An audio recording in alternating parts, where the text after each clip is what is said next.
Hello friends, मैं पूनम कुमारी आप सभी का आपके अपने इस यूट्यूब चैनल पर बहुत बहुत स्वागत करती हूँ। दोस्तों, हम लोग एंशिएंट हिस्ट्री की ओर बढ़ चले हैं और एंशिएंट हिस्ट्री में जो है हम लोग पाषाण युग, सिंधु घाटी सभ्यता को पढ़ चुके हैं। यानी प्रागैतिहासिक काल और आद्य ऐतिहासिक काल दोनों से संबंधित एक एक चैप्टर हम लोग देख चुके हैं। अब जो हम लोग देख रहे हैं वैदिक काल, ये आपका पहला ऐतिहासिक काल माना जाता है। यानी ऐतिहासिक काल के अंतर्गत उन चीज़ों को रखते हैं जिनमें कि पुरातात्विक साक्ष्य भी मिले हैं और आपका साहित्यिक साक्ष्य भी।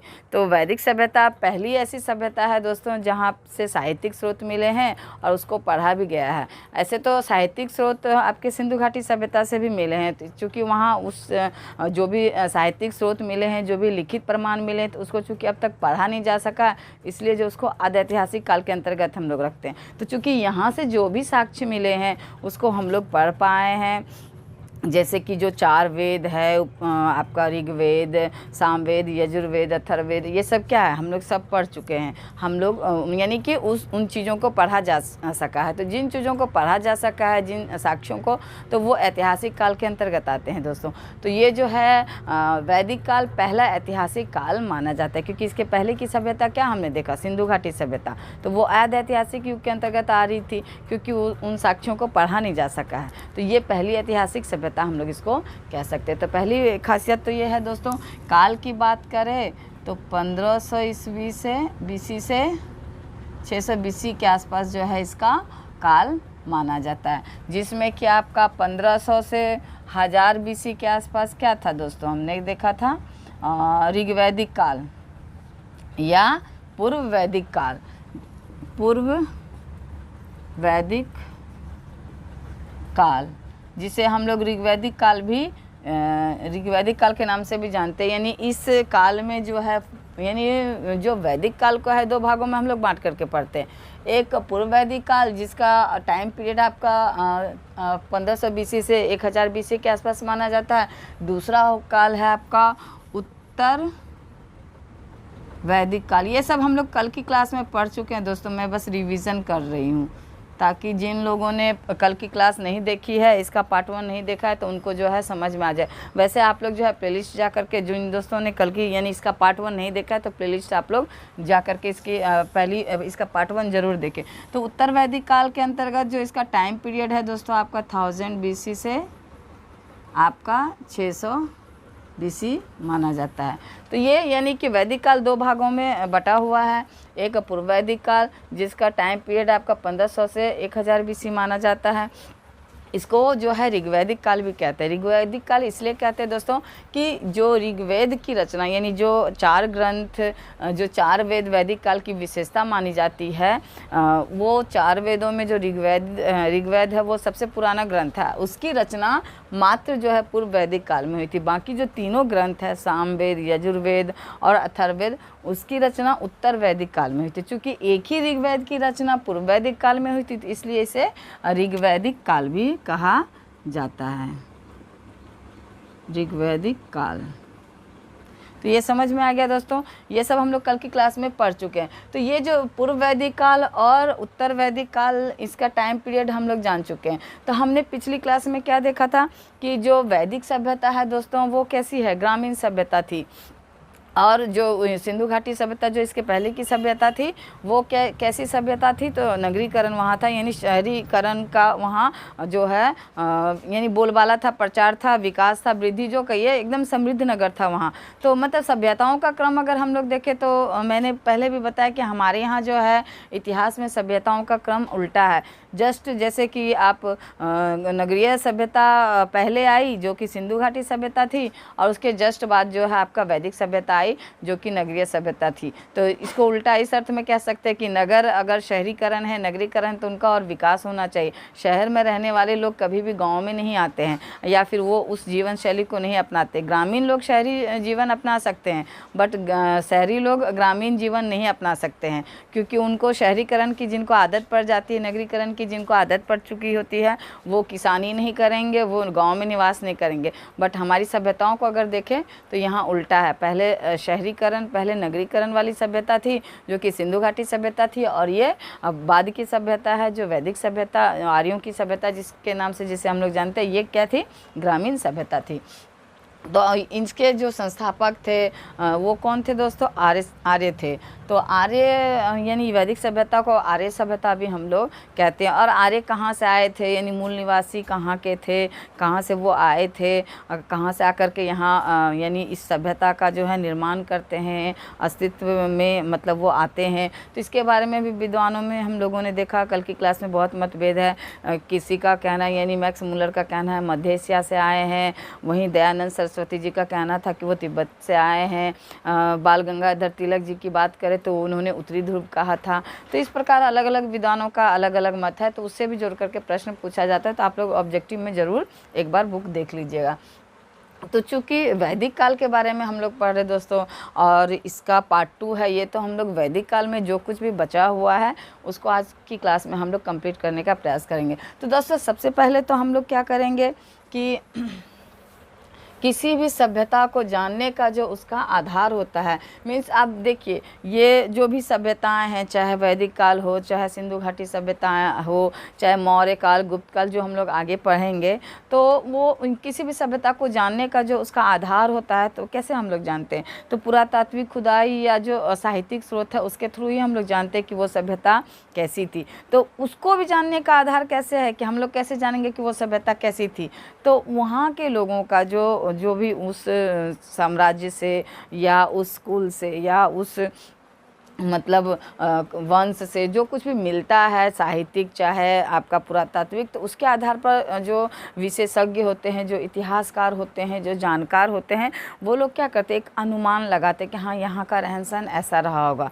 मीन्स एक अनुमान लगाया जाता है पुरातात्विक साक्ष्यों से, चाहे साहित्यिक स्रोतों से, कि वहाँ उस पर का उस समय के लोगों का या उस राजवंश के लोगों का या उस वंश के लोगों का जो है मतलब रहन सहन ऐसा रहा होगा, उसकी आर्थिक स्थिति ऐसी रही होगी, उसकी सामाजिक स्थिति ऐसी रही होगी, वो राजनीतिक रूप से इस प्रकार से रह रहे होंगे, सामाजिक स्थिति उनकी ऐसी रही होगी। तो एक इतिहासकारों के द्वारा जो है साक्ष्यों के आधार पर अनुमान लगाया जाता है। तो उसी प्रकार जो है जो भी साक्ष्य यहाँ से मिले हैं, चाहे पुरातात्विक खुदाई से मिले हैं, चाहे आपका साहित्यिक स्रोत मिले, तो उसके आधार पर जो है एक अनुमान इतिहासकारों के द्वारा लगाया गया है कि हाँ यहाँ के लोगों का आर्थिक जीवन इस प्रकार का था, राजनीतिक जीवन इस प्रकार का था, और जो है सामाजिक जो भी धार्मिक जीवन इस प्रकार का था।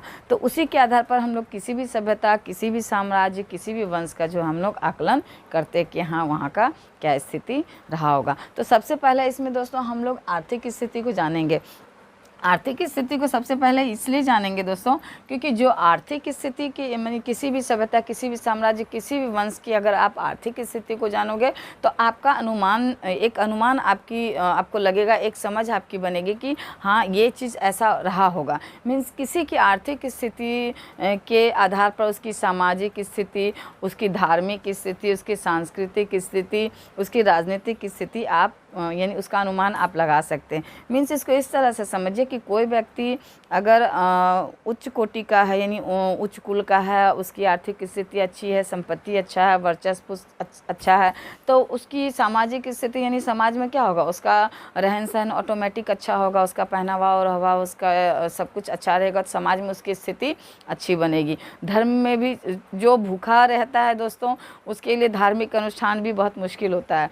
तो जब संपत्ति आपके पास होगा तो आप धर्म में भी रुचि लेंगे और बढ़ चढ़ के रुचि लेंगे, तो धार्मिक स्थिति भी वहाँ बदल जाती है।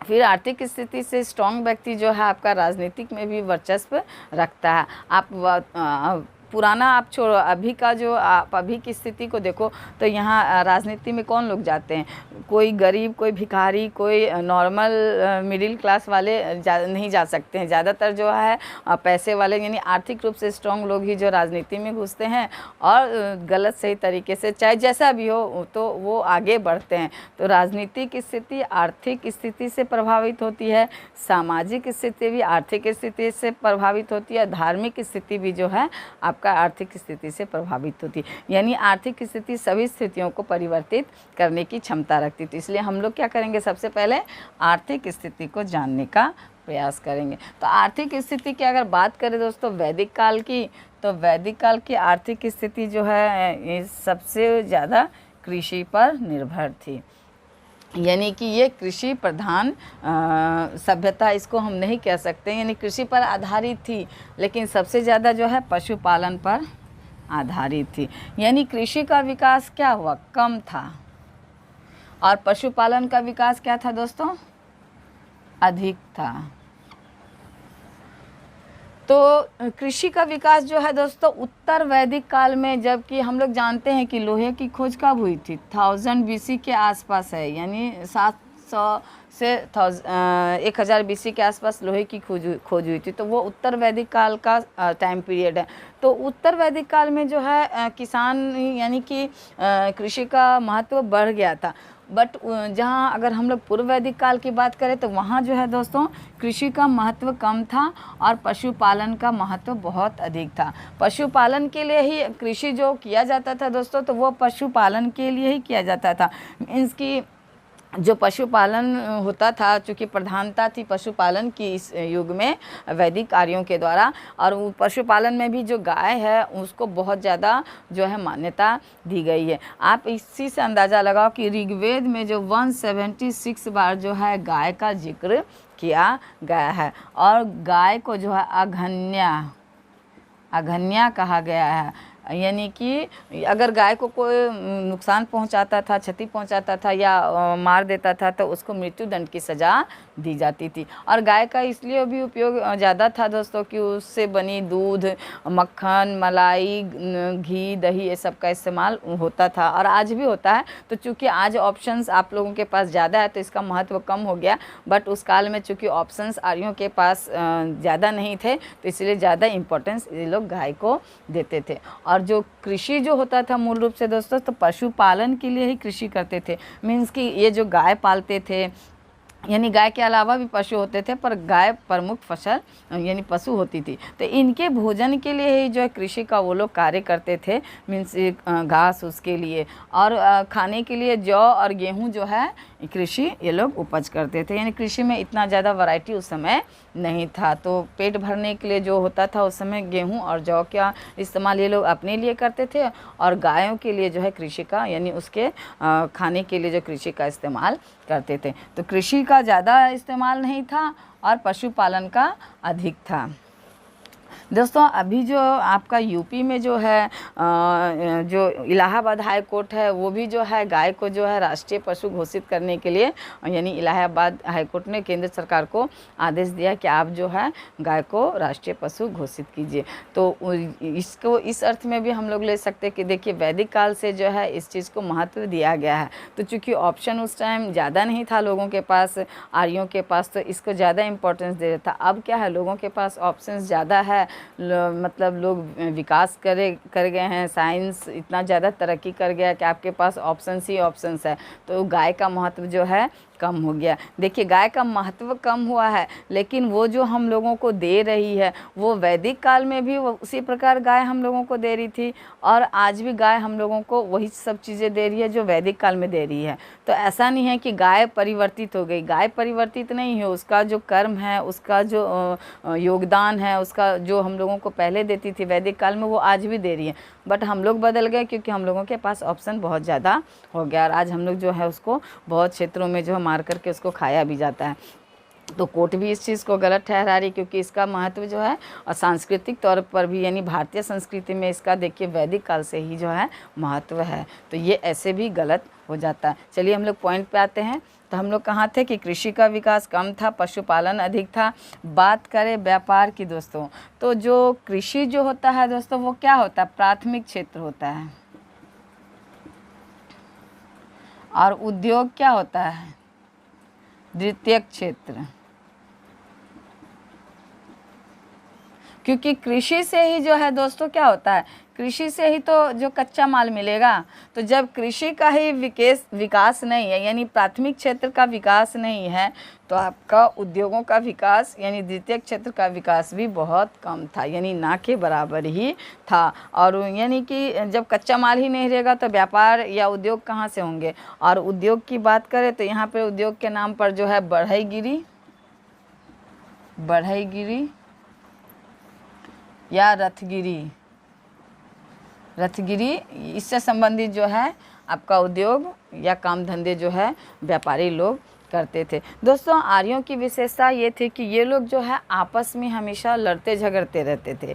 मीन्स कभी अपने स्थायित्व के लिए, यानी एक कबीला जो है, ये लोग कबीला में रहते थे और एक कबीला जो है दूसरे कबीले से हमेशा लड़ते झगड़ते रहते थे। तो ज़्यादातर इनकी लड़ाइयाँ हैं जो गायों के लिए ही होती थी, क्योंकि संपत्ति के नाम पर इनके पास गाय ही थी, यानी मूल संपत्ति जो थी इसके पास गाय ही थी। ये लोग जो है ज़मीन जगह, चूँकि खेती बाड़ी पर इतना ध्यान ही नहीं देते थे, उतनी ज़रूरत ही नहीं समझते थे उसको, तो ये लोग उस समय ज़मीन जगह या संपत्ति के रूप में खेती या ज़मीन जगह या भूमि का जो है ये लोग इस्तेमाल नहीं करते थे, महत्व नहीं देते थे। तो मेन जो संपत्ति का आधार था गाय थी, यानी पशुपालन थी, पशु थे। तो इन पशुओं के लिए ही, इन गायों के लिए जो एक कबीला दूसरे कबीले से हमेशा अक्सर लड़ते झगड़ते रहते थे। तो जब लड़ते झगड़ते रहेंगे तो व्यापार किससे करेंगे? हमने क्या देखा था सिंधु घाटी सभ्यता में कि उनका व्यापार आंतरिक भी था और बाहरी भी था।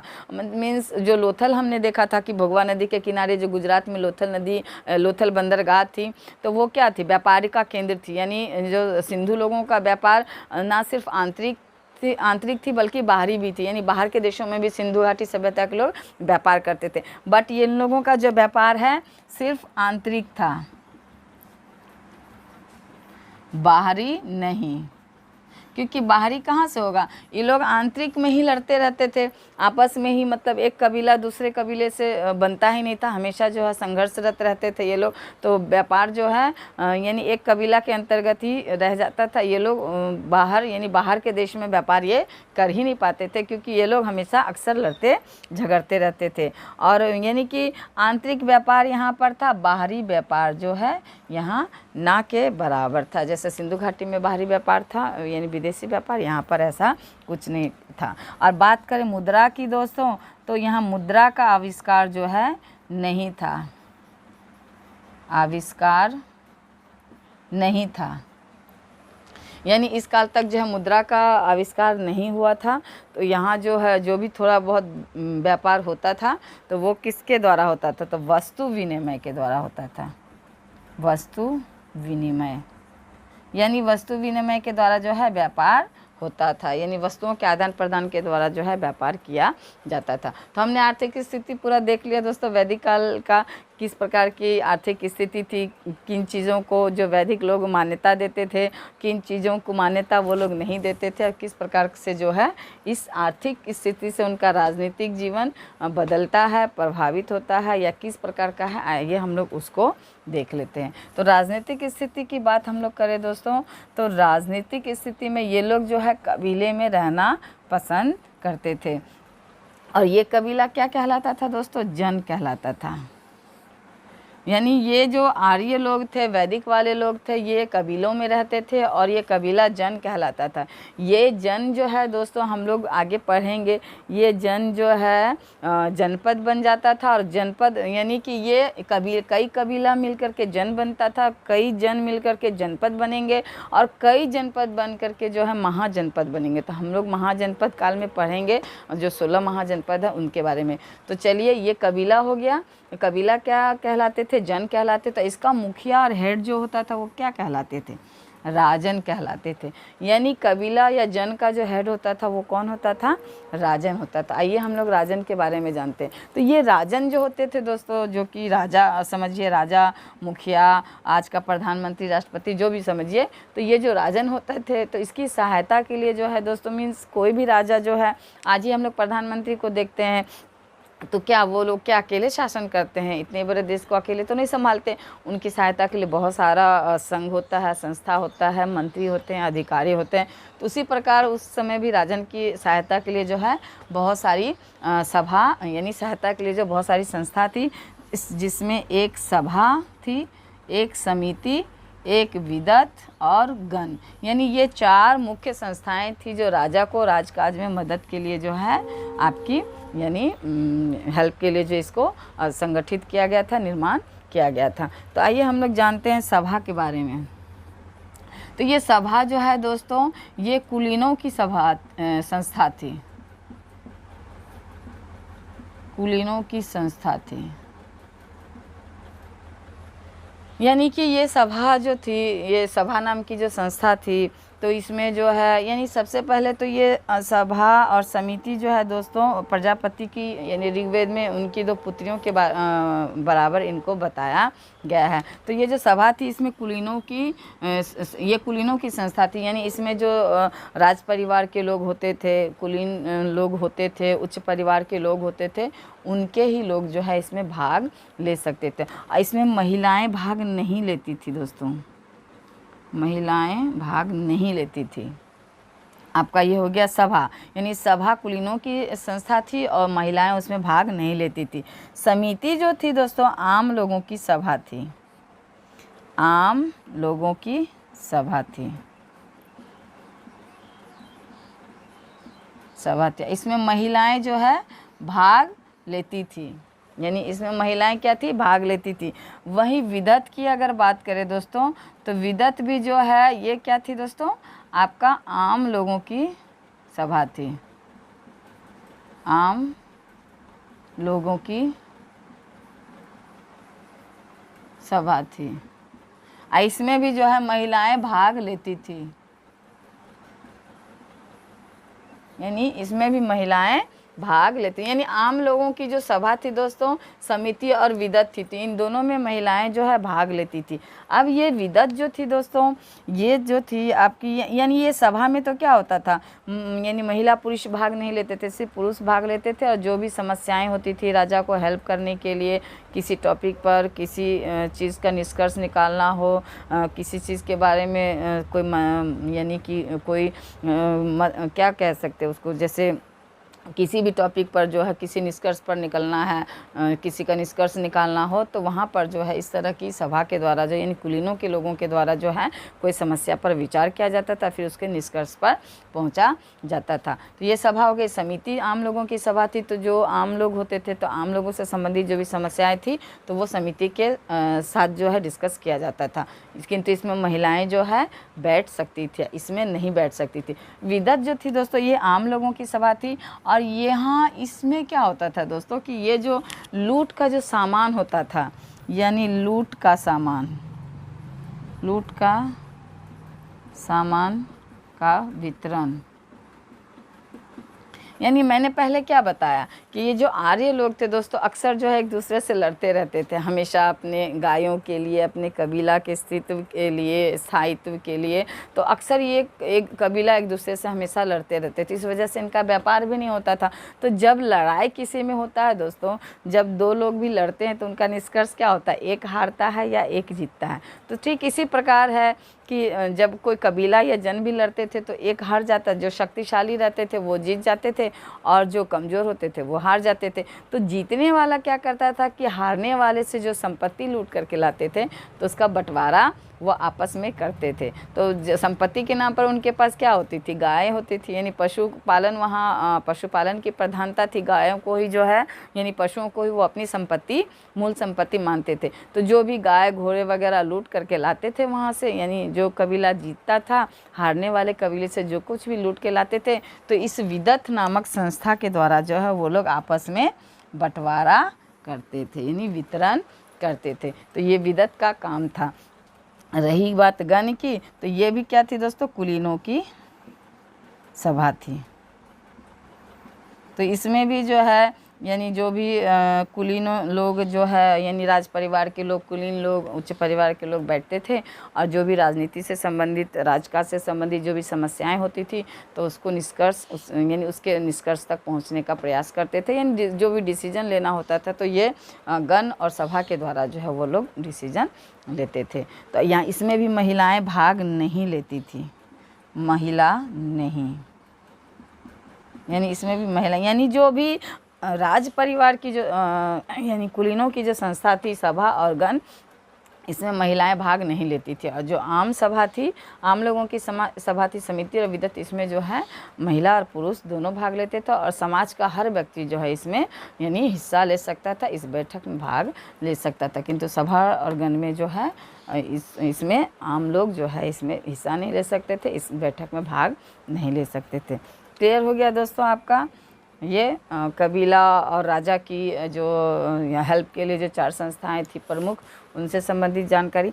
अब हम लोग देखते हैं कि इन संस्थाओं के अलावा यानी कि जो राजा की हेल्प के लिए जो ये समिति, विदत और गण, ये सब जो संस्थाएं यानी जो इन संस्थाओं का जो निर्माण किया गया था, तो क्या इन संस्थाओं के अलावा और कोई हेल्प नहीं होता था? यानी कोई हेल्प के लिए और भी कुछ होगा ना राजा के लिए। तो उनके अंतर्गत जो दोस्तों यानी बहुत सारे अधिकारी भी जो है यानी राजा के हेल्प के लिए नियुक्त किए जाते थे। तो आइए हम लोग उन अधिकारियों के बारे में जानते हैं। तो इन अधिकारियों को दोस्तों रत्निन कहा जाता था। रत्निन यानी राजा के हेल्प के लिए, जैसे कि अभी हम लोग प्रधानमंत्री के हेल्प के लिए यानी केंद्र स्तर पर देखिए तो भी मंत्रीगण होते हैं, आपका होम मिनिस्टर, फाइनेंस मिनिस्टर, जो भी बहुत तरह के मंत्री होते हैं। तो और आप यानी राज्य स्तर पर अभी आप सेम व्यवस्था देखते हैं हम लोग। तो यहाँ पर भी जो है अधिकारी यानी राजा के जो हेल्प के लिए जो मंत्रीगण यानी जो अधिकारी नियुक्त होते थे उसको रत्निन कहा जाता था, जिसमें कि सबसे महत्वपूर्ण स्थान रखते थे पुरोहित। तो ये पुरोहित जो होते थे दोस्तों, यह राजकाज में मदद के लिए जो है यानी राजा के राजकाज या धर्म से संबंधित जो भी दुविधा होती थी या फिर जो भी, क्योंकि हम लोग जानते हैं कि जो वैदिक काल है वह धार्मिक कांडों के लिए जो है ज़्यादा जाना जाता है, यानी प्रधानता थी धार्मिक कर्म कांडों की। तो वहाँ धर्म से संबंधित जो भी कर्मकांड होते थे, जो भी विधियाँ होती थी यज्ञ की, पूजा पाठ की, अनुष्ठान की, उन विधियों के लिए जो उनके मदद के लिए कौन होते थे? तो पुरोहित होते थे। बात करें सेनानी की दोस्तों, तो ये जो सेनानी है यानी मैंने पहले भी कहा कि ये लोग अक्सर हमेशा लड़ते रहते थे, एक कबीला दूसरे कबीला से अक्सर जो है संघर्षरत रहते थे, हमेशा लड़ते झगड़ते रहते थे एक दूसरे से। तो जाहिर सी बात है उसके लिए तो सेना भी रखते होंगे। तो ये जो सेना रखते थे यानी उस लड़ाइयों के लिए, उस संघर्ष के लिए, तो उस सेना का हेड कौन क्या कहलाते थे दोस्तों? तो सेनानी कहलाते थे, यानी सेना का हेड सेनानी कहलाता था। बात करें पूरब की, तो जो ये लोग जो है दोस्तों, जो जन जो रहते थे जिसका हेड राजन होते थे, तो ये लोग क्या करते थे? कबीला को जो है एक किला का रूप दे देते थे, यानी कि किला का रूप दे करके ये लोग जो है अपनी सुरक्षा यानी अपनी सुरक्षा के लिए जो है अपने उस आवास को जो है एक किला का रूप देते थे, और उसके लिए सैनिक की अलग टुकड़ी यानी रखी जाती थी। यानी सेनानी तो हो गया सेना का हेड, लेकिन जो टुकड़ी आपका सिर्फ किला के देखभाल के लिए रखे जाते थे उसके हेड को पूरब कहा जाता था। तो ये अंतर आप समझ लीजिए कि सेनानी जो है पूरा सेना का हेड होगा, लेकिन पूरब जो है जो किला का देखभाल के लिए जो टुकड़ी रखी जाती थी, एक टुकड़ी किले के देखभाल के लिए रखी जाती थी, तो उस किले के देखभाल के लिए जो टुकड़ी रखी जाती थी उसका हेड जो है पूरब कहलाता था। बात करें स्पस की दोस्तों, तो ये जासूस होते थे। तो जासूस मीन्स उस काल में जो एक दूसरे से लोग लड़ते झगड़ते थे, तो वहाँ की जानकारी चाहे खुद में यानी खुद का जो शासन प्रशासन है, जनता है, पब्लिक है, आम लोग है, उनसे संबंधित जो भी जानकारी थी, जो भी बातें थी, तो वो सारा कुछ को कौन लाते थे? तो स्पस यानी कि जो जासूस होते हैं वो यानी स्पस कहलाते थे। ये राजन को जो है राजकाज में यानी बाहरी जो बातें होती थी, जानकारियाँ होती थी, षड्यंत्र होता था, चाहे राजमहल में हो, घर में हो, चाहे बाहर में हो, तो उन सब की जानकारी ये स्पस जो राजा को देते थे। तो क्लियर हो गया दोस्तों। रत्निन जो है यानी अधिकारी जो होते थे राजा की मदद के लिए, उनको रत्निन कहा जाता था, जिसमें पुरोहित, सेनानी, पूरब और स्पस प्रधान थे। बलि जो है दोस्तों, वहाँ कर को कहा जाता था, यानी उस काल में जो राजा को जो नागरिक, आम लोग जो है आम नागरिक जो है, जो जनता जो है जो कर देती थी, तो वह उसे बलि कहा जाता था। ये प्रश्न बहुत बार पूछा गया है दोस्तों कि बलि जो है वैदिक काल में किसे कहा गया? तो क्या है दोस्तों? कर को बलि कहा गया। और ये कर कैसा होता था दोस्तों? स्वेच्छा से दिया जाने वाला कर, स्वेच्छा से दिया जाने वाला कर, यानी कि आरोपित कर या नहीं होता था। मीन्स कि ये नहीं है कि आपको ये चीज़ देना ही है इतना, क्योंकि यहाँ संपत्ति के नाम पर जो है दोस्तों कुछ भी नहीं था गायों और मतलब पशुओं के अलावा। तो इसलिए राजनीतिक स्थिति में राजन खुद कमज़ोर था दोस्तों, क्योंकि उसके पास आर्थिक संपत्ति थी ही नहीं। तो आर्थिक संपत्ति के नाम पर सिर्फ पशु थे। तो चूँकि आर्थिक स्थिति यहाँ खुद राजन की कमज़ोर थी, तो यहाँ जनता क्या देंगे कर, तो जनता के ऊपर इसलिए जो है आरोपित कर नहीं था, स्वेच्छा से वो जो दे सकते थे राजा को तो वो दे सकते थे। तो इस कर को जो है बलि कहते थे, यानी कि बलि का अर्थ हुआ कर, और वह भी स्वेच्छा से दिया जाने वाला कर। बात करें न्याय की दोस्तों, तो न्याय का जो है कहीं कोई उल्लेख जो है लिखित यहाँ नहीं मिलता है। मीन्स जब राजन है, राजा है, तो और राजा और प्रजा है, तो वहाँ न्याय भी राजा के द्वारा जरूर होता होगा, लेकिन कोई प्रमाण जो है यहाँ पर लिखित नहीं मिला है कि राजा किस प्रकार से जो है उस काल में न्याय करते थे। हाँ, यानी जो इतिहासकार है, जो विशेषज्ञ है, वो लोग बस ये अंदाज़ा लगाते हैं कि संभवतः ये जो सभा और समिति और विदत जो थी और ये गण जो थे, यानी ये जो संस्थाएं थी, 4 सभा समिति विदत गण, तो इनके थ्रू जो है, यानी इनके हेल्प से जो है संभवतः राजा जो है न्याय की, यानी जनता के साथ जो है न्याय करते होंगे। यानी न्याय से संबंधित जो कार्य है राजन इन सभा समिति विदत और गण के साथ जो है, उनके हेल्प के साथ जो है ये लोग न्याय की प्रणाली को आगे चलाते होंगे। तो दोस्तों, वैदिक काल से संबंधित जितने भी प्रश्न बन सकते थे, आपको ये जितना भी कंटेंट है, मीन्स पार्ट 1 देखिए चाहे पार्ट 2 देखिए, तो आपका पीटी और मेंस दोनों के लिए जो आपका तैयारी इससे हो जाएगा।